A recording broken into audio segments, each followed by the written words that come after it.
most of your cravings are coming from the gut bacteria that are fighting for the messaging to your brain. So what they're doing is they're sending messages to your brain to crave certain foods and activities. So gut bacteria want to survive, and they're able to actually kind of hijack the communication systems in our body to satisfy their own hunger and cravings.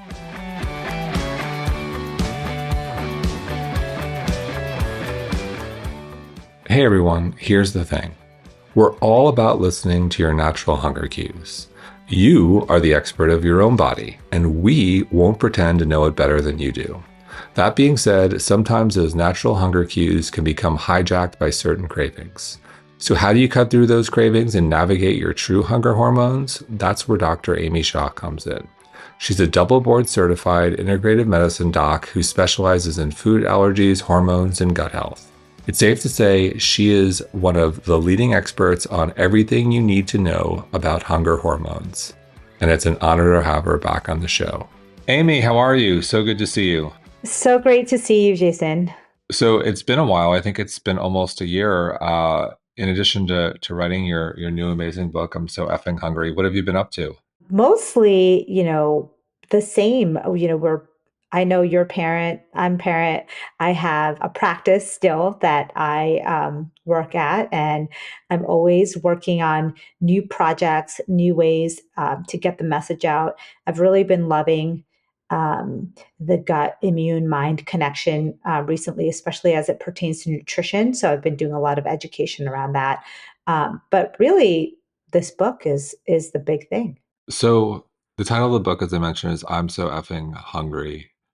And at the highest level, this is a big question, but what's wrong with our hunger and hunger cues? What are we getting so wrong? What we're getting wrong is that we're really not nourishing our bodies, right? Where when you nourish your cravings the proper way, you're not hungry anymore. You're craving the right things. You're feeling happy, and you're living a healthier life.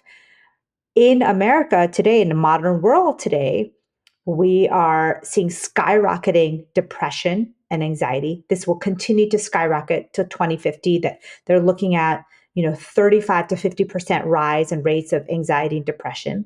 We are seeing a rise in diabetes, in heart disease, in hypertension. All of these things that if we were actually nourishing our cravings and controlling, really feeding ourselves, we would not be seeing. So my goal for this book is saying, like, hey, we're missing the big picture here. We're going in the wrong direction. We're not nourishing ourselves the way we should be. And it really starts with that gut. And so before we go to the gut brain connection, I do think it's important to distinguish between, and I have trouble distinguishing this sometimes, I think everyone does, is hunger, cravings, and appetite. Yeah. Well, I think hunger and cravings is the big differentiator here. When you are truly hungry, you have a need for nutrients. We are human beings that need food and water, and our body does not want us to forget to eat. And so, hunger is a cue to nourish your body. So, we have hormones like ghrelin that stimulate hunger, where if you didn't have ghrelin, if you had a really busy day at the office, and think thousands of years ago, if you were in a conflict or something, you wouldn't remember to eat. And so hunger is these hormones and these cues to remind ourselves to actually fill ourselves with nutrients. So hunger is a physiological cue. Cravings, on the other hand, are a completely different set of hormones and neurological pathways. Cravings are a physiological way to keep us motivated to do more. It's the molecule, we always talk about dopamine. Dopamine is what drives cravings. So cravings will happen even if you don't have a physiological need for nutrients. It is not there to remind you to eat nourishing foods. it is there to remind you to pursue the things that release dopamine. The things that release dopamine can be good or can be bad. So if you think about it, thousands of years ago, it was good. And in some cases in the modern world, it's also good. So you're walking through the forest, and you're just on your way, and all of a sudden you notice this big, beautiful fruit tree, and it is like full of juicy fruit. Your brain starts to light up in anticipation. You eat that fruit, you get a burst of dopamine. You will remember the feeling and the path to that tree. And that was very protective, right? Because later on, when you're needing food, you actually remember how to get there. You remember, exactly what it tasted like and what it felt like, and you can share with your family and your village and your whole community. Dopamine is a very strong driver of action, and so that's why now in today's world, when even if you're full, you ate a full dinner, you will be sitting there and you're like, I'm going to get in my car and drive across town and buy that donut because I am craving it. And that has nothing to do with nourishing your body. It has everything to do with that dopamine. And dopamine is built so that it's like you get a lot of pleasure, but then it's mixed with discomfort. So after you're done eating it, you're like, when can I have this again?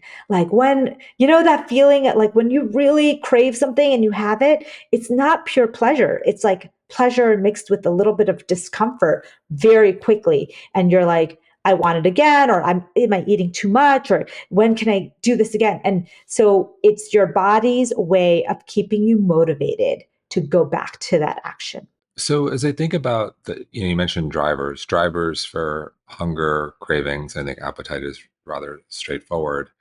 I think of not being hydrated as I'm drinking water. I think about stress, boredom, fatigue, and I think this segues to the gut mind connection. Can you talk about the roles that these real drivers play? Yeah. The gut is probably it is a stronger driver of cravings than even our mind. So yes, like we think about these traditional things like, hey, I'm bored, I'm stressed.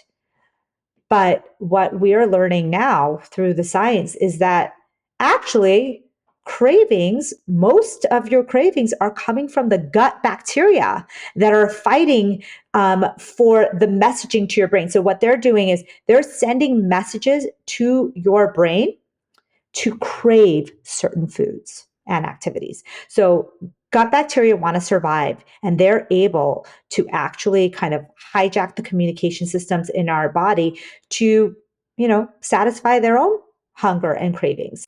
And so what sometimes that, there's a great example of this because it's a hard concept. It's very foreign to think about it this way because we never talk about this. They took these animals and they gave them two different solutions of water.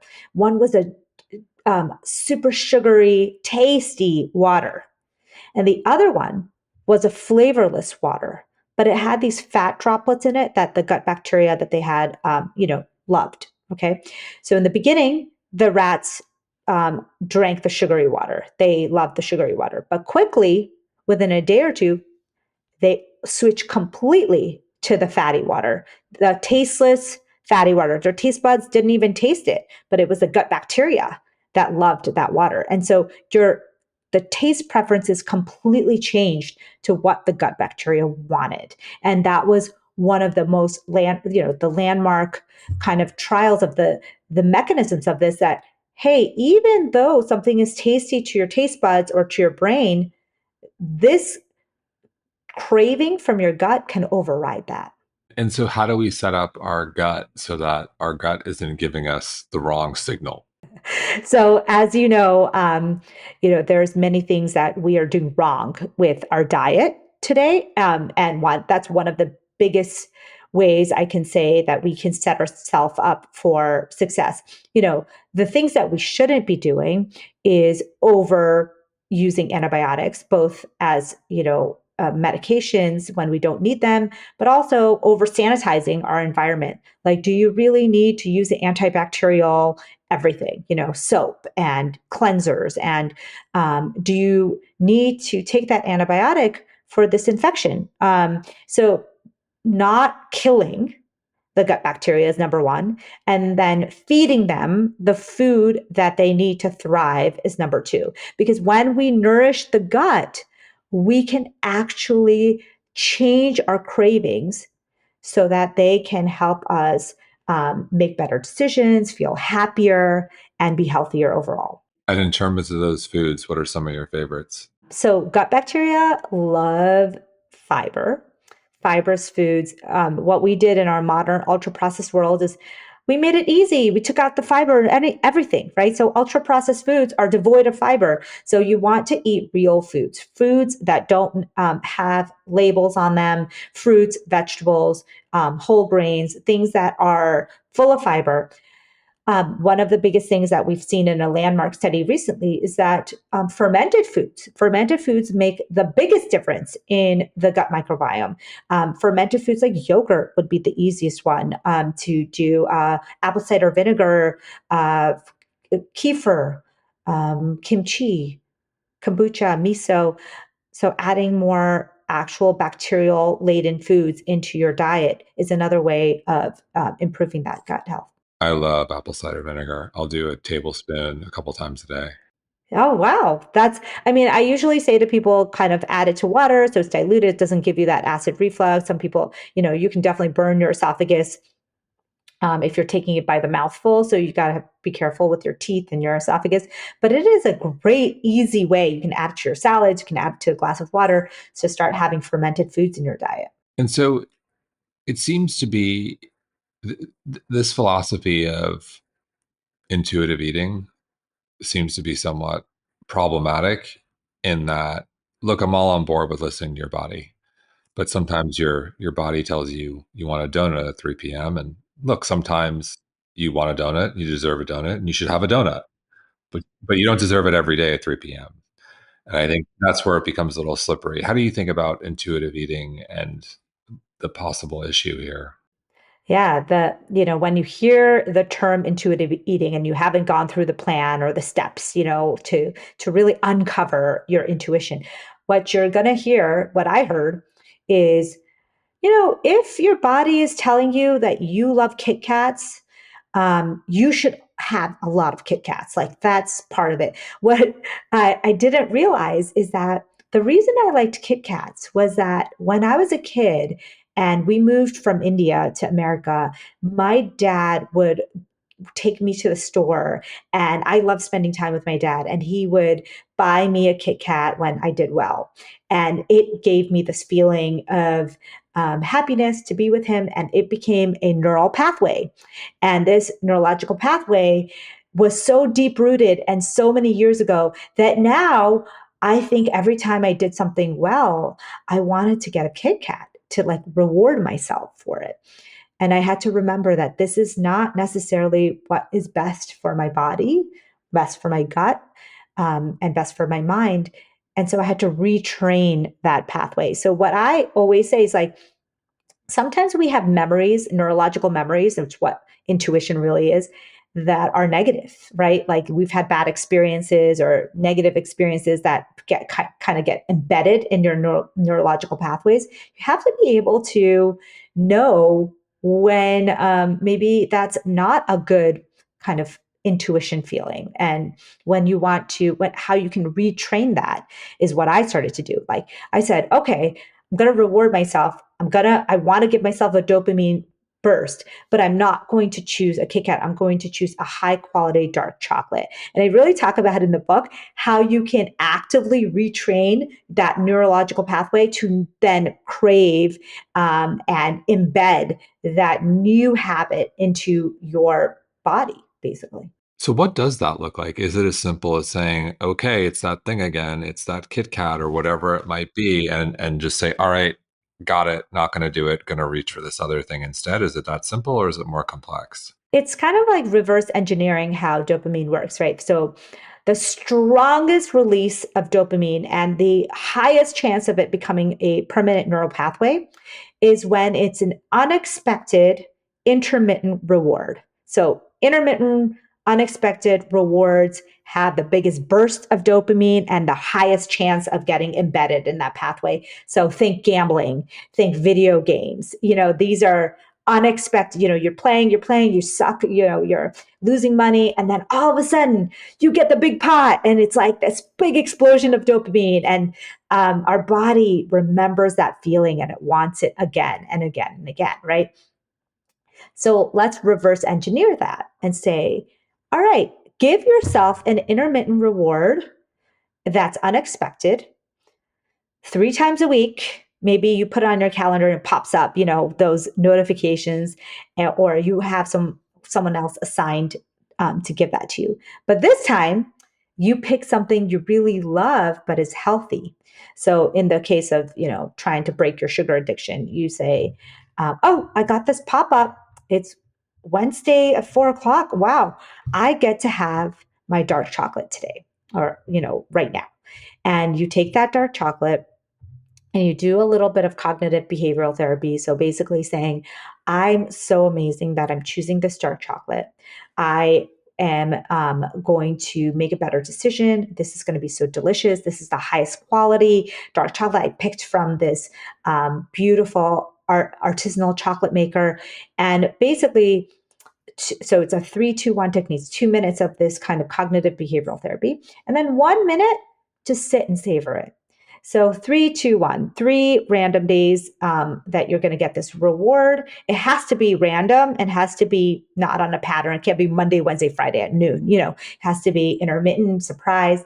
And that is a way that you can actually retrain your brain to love that chocolate and feel a big burst of dopamine when you get that instead of the negative thing. So I'm curious, it makes a lot of sense. What do you find to be the biggest issue? Is it reaching for the thing or reaching for the thing and not being able to stop eating the thing? It's like, do you have the one scoop of ice cream or do you eat the whole pint and then some? Right, right. I think it's reaching for the thing, because I think the way that the cravings are coming from the gut, for example, they're sending signals to the brain to seek out that food, right? And when you get up, get out of your chair, get in the car, drive across town, and go get that food, that whole kind of 30 to 60-minute process was fueled by dopamine. And if you could change that and start to crave something like, I say, a high quality piece of dark chocolate, you would be now doing certain actions to get that dark chocolate. So changing what you're craving happens, at way before you actually get the food itself. And you wrote a whole book about fatigue, but you know, fatigue is real. And poor, when you have a night where you don't sleep well and you're fatigued, it tends to have a cascading effect across everything. Can you talk about what happens when you wake up and you just know you haven't slept well for one reason or another? How do you stop yourself or from making poor decisions? Because at least in my experience, I found when I have a poor night of sleep, maybe I don't go to the gym, maybe I have that extra snack or treat or what have you, and I don't think I'm alone here. Yeah, I think, you're in the majority, because I think, we can all speak to when you have children, when you have a busy job, you're probably not sleeping well and you're probably reaching for that extra snack. So I used to think that I'm reaching for sugar and caffeine because I'm tired. What I learned from the research is that actually your hunger hormones are actually out of whack when you lose sleep. So you actually have higher levels of ghrelin and lower levels of leptin. So you're less satisfied and you're hungrier when you don't get enough sleep. So it's not just in your head, and it's not just you're craving, sugary things. You're also having a little lower levels of, serotonin and dopamine. And sometimes these foods are our body's way of like giving it a quick boost. So not only are you hungrier in general, you're eating more food, you're less satisfied, but you're also kind of craving that little bit of serotonin and dopamine boost in your brain. And you're trying to get that through sugar, fat, and salt. So if that feeling is very real, I feel better, first of all. But what should we do? Because it happens to all of us. We know we haven't slept well. How do we stop ourselves from making all these poor decisions that we end up making? At least I'm speaking for myself. Exactly. So I think that one, people will say everyone needs to get, 7 to 9 hours of high quality sleep. But it's like, what do you do when you wake up and that's not an option, at least for that night? And so what I recommend is getting a bout of natural light, a bout of sunshine. Our circadian rhythms have so much of an impact on how alert we feel, our dopamine levels, our cognition, our mood, right? So getting that bout of direct sunlight that morning when you didn't get a good night's sleep is one of the best ways. And then the second thing is get your exercise on, especially high intensity exercise. It has a way of actually not only boosting your mood and energy levels, and it actually has a way of calming the hunger hormones. And so it can counteract, even though you think, oh, if I exercise, I'm going to be hungrier. No, it actually can calm the cravings, calm the hunger hormones, so that when you're done with your sunny walk and your high intensity workout, you're going to feel much happier, much more alert for the rest of the day than you would have otherwise. Do you have a threshold for a high intensity workout? Is it 10 minutes, 20 minutes? How do you think about that? Yeah. So, a new study came out that just 6 minutes of high intensity movement was able to boost, brain BDNF and mood chemicals. So you really don't need to be doing long bouts. I would say a 20-minute total workout. So you get a warm up in, you can do some kind of stretches and a cool down, and then you have your high intensity portion of 6 to 10 minutes. And is there a form of exercise that is going to do harm here? Harm? Yeah, in terms of is there a specific type of exercise that could actually make things worse in terms of Well, this is, here's how I always feel is that women, when we're getting into our perimenopausal years, or men and women who are chronically stressed, shouldn't be doing high intensity exercise every single day, to the level of, and still skimping on their sleep and still dealing with their stress. So, what my solution for getting a bout of sunlight, getting a high intensity workout is a short term one. When you're looking in the macro, if you're someone who 365 days a year has intense stress, or you're a woman who's approaching menopause in those last, 8 to 10 years, which is a long time, but, in your late 30s and 40s, um, and you're stressed, you're not sleeping well every single day, then adding stressors to your life, like a high intensity workout every morning, is not necessarily going to be helpful. It's helpful in the short term because you're anticipating that the next night, the night after, you're going to get adequate sleep, you're going to control your stress. But a lot of us kind of live in the zone, at least for short periods of our life, where you're just chronically stressed and chronically sleep deprived, and participating in these early morning high intensity workouts, and then fasting all day, and then doing all these other stressors is just adding to the load, and you're not going to get the results you want. so you mentioned morning and you also mentioned fasting. It sounds like morning is the best time of day in terms of time of day to exercise. So, morning teams, if you are comparing head to head, morning does seem to be the most effective at keeping the consistency of it for helping you with your hunger hormones for the rest of the day. But when it comes to exercise, any exercise is great. So if you miss the morning. That doesn't mean like forget it, like I'm not going to exercise for the rest of the day. You just there's some benefits of afternoon exercise. You have your best level of strength in the afternoon, so there are some advantages. But the morning definitely has an advantage to help you with those cravings and hunger hormones that we're talking about here. And I'm assuming nighttime is probably too late because the day is past. Well, a lot of people find exercise stimulating, and most people find that unless you're doing a yoga, restorative yoga or something, nighttime is not the best time to be, activating your body with that. And you mentioned intermittent fasting, circadian fasting, intermittent eating. There's various ways we can talk about this, time restricted eating. In the context of this conversation, in trying to deal with hunger and cravings, are there diminishing returns at a certain level of fasting? Like, is there a sweet spot?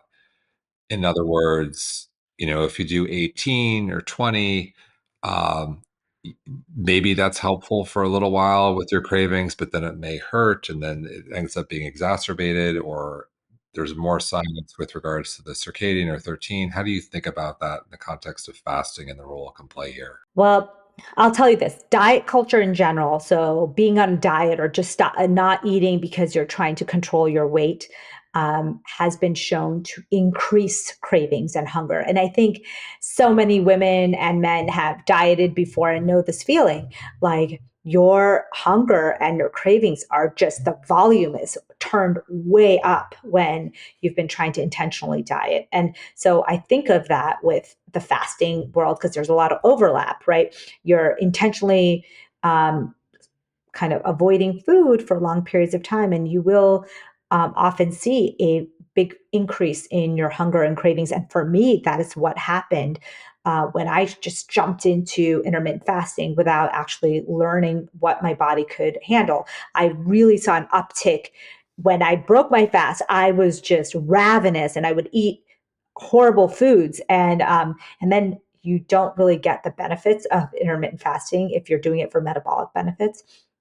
And so, learning how to fast for your body so that it doesn't do that is tricky. In fact, I say that the best type of intermittent fasting is actually a little different than what most people do in the lay world. I actually think that fasting in the evening before you go to bed is much more important than fasting in the morning.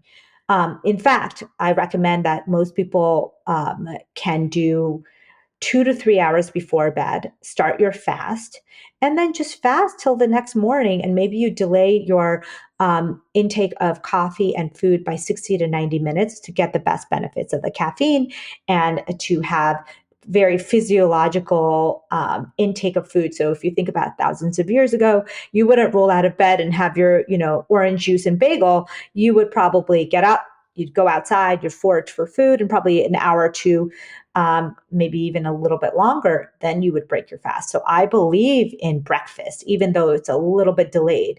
And I believe in having that fast before bed because I think that's the most beneficial time for you to be fasting. So beyond that, you can personalize it for yourself. But this basic circadian style of fasting, everyone can do.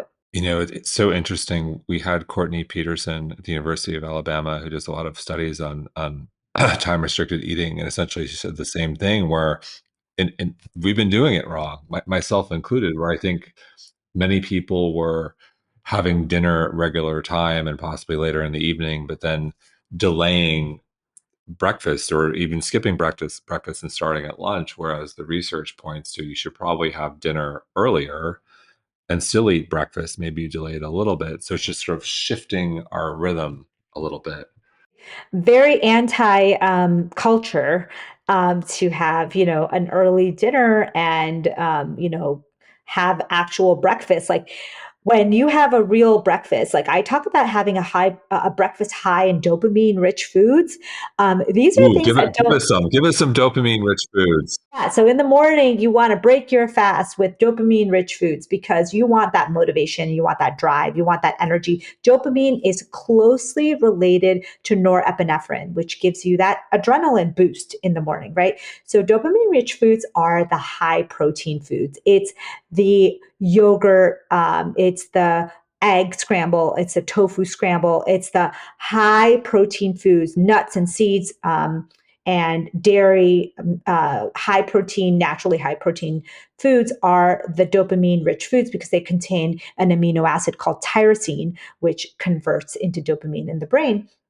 And it's a great way to start your day. Anyways, we know that high protein breakfasts are great. In the muscle building and natural nutrition world, we always knew there's something good about having a low sugar, high protein breakfast. But now we know more evidence about how it boosts those neurotransmitters in your brain, and you feel more motivated and alert, and you feel less likely to reach for that mid morning snack. Agreed. And so, if that's a hack, if you will, I'm going to come back to hydration because what I found is oftentimes I think I'm hungry, but I'm actually dehydrated. And in my view, hydration not only plays a huge role in our health, I find it affects everything from my heart rate variability and resting heart rate as I track everything. If I'm dehydrated, affects my energy levels, but also affects how much I eat. And so, can you talk about hydration and hydration potentially? One, how much is enough? Let's start there, and being able to distinguish between am I hydrated and or am I hungry? That's a great point. So I've talked to some of the biggest experts in kidney health and um, hydration, and there's really no exact number. This whole 8 glasses a day, I mean, it's a made up number. Okay, so hydration is really what's hydrating to you, and that depends. Are you living in Miami, or are you, in a very cold place? Are you expending a lot of energy? Are you doing a sauna, every day? So it's really dependent on you. So dehydration is extremely common, and it can result in fatigue, and it results in cravings. It can result in all kinds of symptoms that doesn't even feel like thirst, right? And death. You can die from not, yeah. Yeah, I mean, you can go weeks, if not months, without food, but you cannot go without water. So, Because um, sleep number one, without, you can die from not, it is a, you can die from not sleeping. Unfortunately, it is a proven CIA torture technique is sleep deprivation. So sleep, and then next is water, hydration. it's an essential need for life.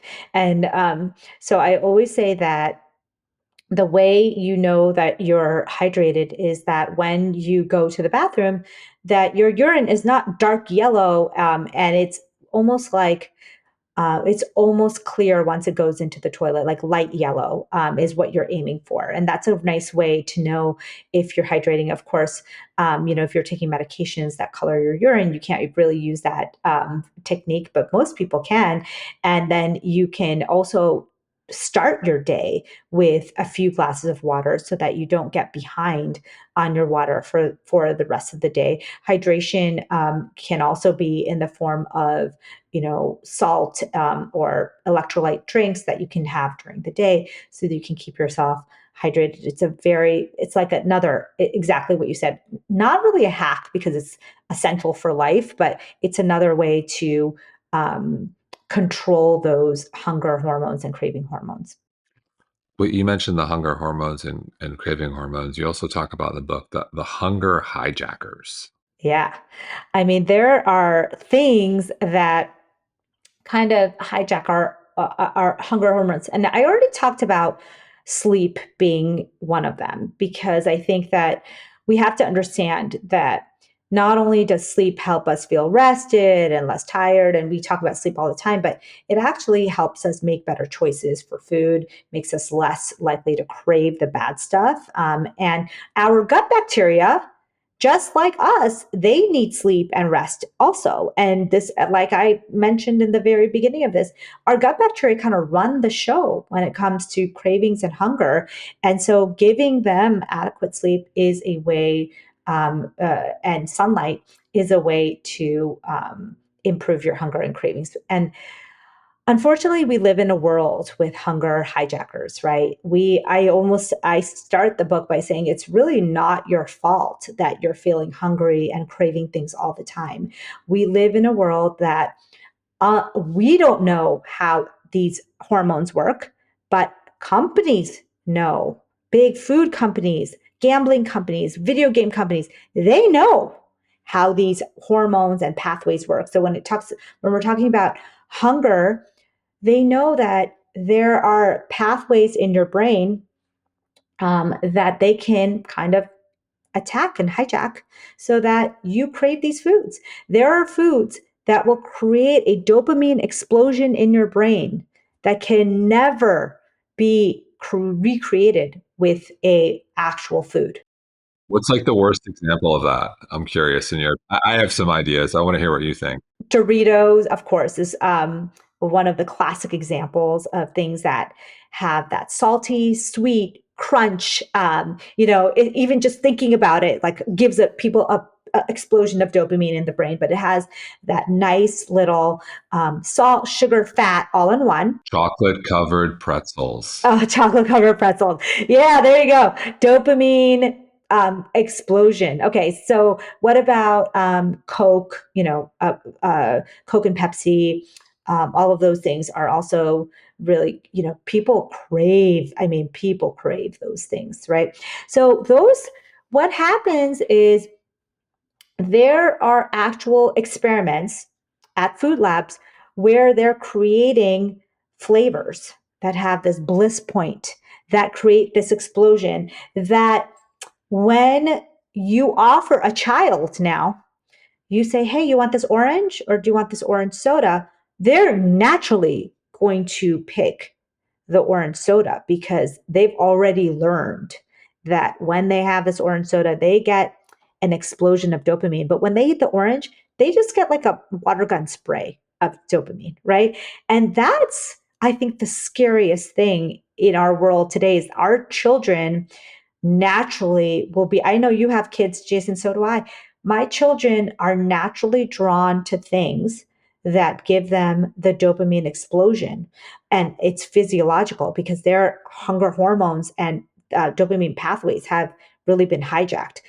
Whereas until you explain to them why they crave those things, why those things are creating a dopamine explosion, they're basically going to keep choosing those. And now we know that 75% of an adolescent's diet is ultra processed foods that create this dopamine explosion. It's terrible. As I think about cravings, I think we're never going to eliminate them. And yes, we can do a lot of things to optimize our gut so we have less of them, but they're going to happen. They're inevitable. So to me, the big question is, what does one do when they have cravings? So like, one, make sure you're hydrated, drink water. Yes. Go for the sunny walk. So sun actually releases a hormone in your brain called alpha MSH. It's the melanocyte stimulating hormone, which actually helps with satiation. And so if you've ever noticed when you're on vacation, it's also because you're not stressed, but you're not craving the same terrible foods. Going for a sunny walk, the exercise portion of it as well. So exercise is another hack to actually get through those cravings and hunger. And then remember that gut health is fast. These microbes are 15 minutes. They have a half-life of 15 minutes. I mean, they're 3 days is all it takes to markedly change the environment in your microbiome. I find this very empowering. 3 days. Landmark study in Nature show that within 3 days of changing a diet drastically, you were able to see a whole new ecosystem in there. And so here you hydration, sunlight, exercise. I'm curious, are there certain foods that, are snacks, are treats to some degree, but are going to check the boxes in terms of that combination of, protein, fat, and a little bit of sugar to help meet our craving and at the same time not be detrimental to our health? Like, for example, that you mentioned dark chocolate. Is it the combination of, okay, I'm going to have some dark chocolate with some amazing sunflower butter or almond butter mixed together, so I'm getting sort of a little bit of the chocolate, the sweet, but I'm also getting the protein from the nut butter, and maybe there's something else. And is there something that is somewhat interesting? It's not like a bland, boring, I'm eating cardboard, but does help serve that purpose. Do you have any recommendations Plenty of there? things. So when you look at these, when we're talking about, raising your baseline dopamine levels and feeling more satisfied, things like dark chocolate, coffee, a high quality coffee, green tea, nuts and seed butters, right? Berries. So having a combination of all of those things. And like dairy foods. So a lot of people have noticed that even though they can't do traditional dairy, but they can do a high quality cottage cheese or whipped, yogurt or some kind of treat out of that. So those are high dopamine foods, but there's also high serotonin boosting foods that can help you boost your serotonin, and you can eat some of those things. There's like pineapple and high. So turkey's kind of the traditional serotonin producing food because it has a tryptophan, but there's lots of other fun foods that have the tryptophan, including dairy products again, and nuts and seeds again. So you really can do, like you said, a dark chocolate, a coconut cream or a whipped cream, and you can add some berries to it. And that would be a really nice, for me, actually, that's the most enticing treat is like doing the dark chocolate with the berries and some kind of nut butter and maybe a whipped topping. And that's like, the healthiest dopamine serotonin filled thing. You sprinkle it with some nuts or seeds and you're ready to go. So you mentioned coffee, and I am a huge fan of great quality black coffee. And when I do add to my coffee, it's never cream or milk or alternative milk or whatever. It's usually grass-fed ghee or grass-fed butter or some MCT oil or coconut oil. And whenever I do that, it seems to be magic. Can you explain why that seems to work? And those are all of those different combinations of the high quality ghee, butter, the MCT, or the coconut oil. What's happening there that makes that seem to work for so many people? It's different for everyone, but the real magic here is that you're mixing your caffeine with fat, right? So you're slowing the release of it. Like you don't just get that jolt of dopamine caffeine and you're like, it's crash and burn, right? For most of us, when we have espresso or high quality black coffee, it's a rush of caffeine and dopamine and then it's a crash. And so what the fat does, it kind of slows that absorption down so that you're getting a more sustained release. And what I think what you're feeling, and a lot of us feel, is that is a longer lasting, maybe not as a peak and valley as the plain caffeine. And I always tell people that, the bad thing about dopamine is that when you get a huge release, you also get kind of that down feeling. And so that's what happens with caffeine. That's the mechanism of kind of having that post hangover after alcohol and drugs is because when you get a big release, you also get a big kind of a letdown. And I think that having fat with it helps with that. Yeah, I don't feel as hungry. That's your fat definitely has a way of kind of turning off some of those hunger hormones, and it's a really really effective way to keep some of the cravings and hunger at bay. That's why a little bit of fat goes a long way. The thing that I don't agree with in general in nutrition is overdoing it. So I don't think that most people benefit from high amounts of fat all the time because there's other things that happen when you choose fats, especially poor quality fats that have an oxidative effect on your body, have a artery clogging effect. And so I think that a little fat is really good. But you don't need to go overboard when it comes to fat because you're trying to control your cravings because it has some negative side effects. So we don't do nuance well. And so let's spend a moment on the fats in coffee. So the MCT, the coconut oil, the butter, and the ghee. How much is too much? Because often people will hear, okay, butter in the coffee, and they're like throwing in like A stick of butter. exactly versus maybe a teaspoon or a tablespoon. The same goes for everything we just mentioned. What do you think is too much? What do you think is acceptable where you get that return of, okay, I get the healthy fat to you know stop the brutal crash that often occurs for some people and also help curb my appetite. Yeah, like you said, a teaspoon to a tablespoon is a good range to use in your coffee and in your cooking. You don't need to be putting a stick of butter. You don't need to be adding every fat to everything that you eat. What ends up happening with most people is that not only are they adding high quality fats like you are, but they end up eating poor quality fats on top of that. So it's like the burger without the bun, right? Like it's the cheese wrapped in olives or something like that. It's like this new, when I see people doing a high fat diet, almost, I don't think I've ever seen someone do a very high fat diet, which was all high quality fats.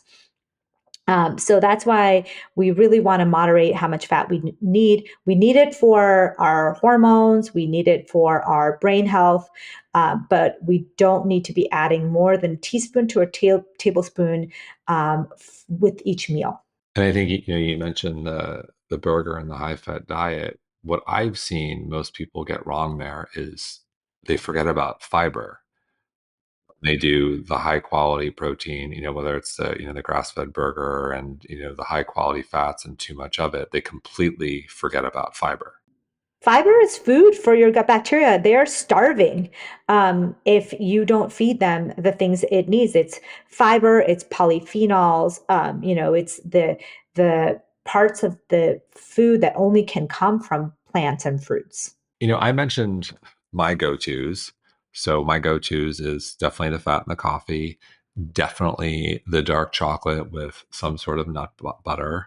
I'll do yogurt with cinnamon. I'll do like a high quality grass fed yogurt with cinnamon, maybe some great granola in there. Those are my go-tos. Always make sure I'm hydrated, obviously. What are your go-tos? Because it happens. It's gonna happen. I know. And you have to be prepared. And I think what really helped me was to learn the serotonin and dopamine boosting foods because I really try to keep those on hands. Like berries and cherries, for example, are something that's great for your gut, but then also boosts your dopamine levels, right? So I love a high quality probiotic cottage cheese. And I know cottage cheese is a charged subject, but if you like yogurt instead or coconut yogurt, that's fine. But I love probiotic foods. I love the apple cider vinegar. I love vinegars because not only do they have an appetite suppressing effect and craving suppressing effect, but they also help your gut bacteria, especially when it's the raw probiotic version of it. And so vinegars, but my real go-tos for treats are hot drinks like chai, a latte, a warm drink has that effect of kind of satisfying the cravings, and then the little bit of caffeine that you get it also does that.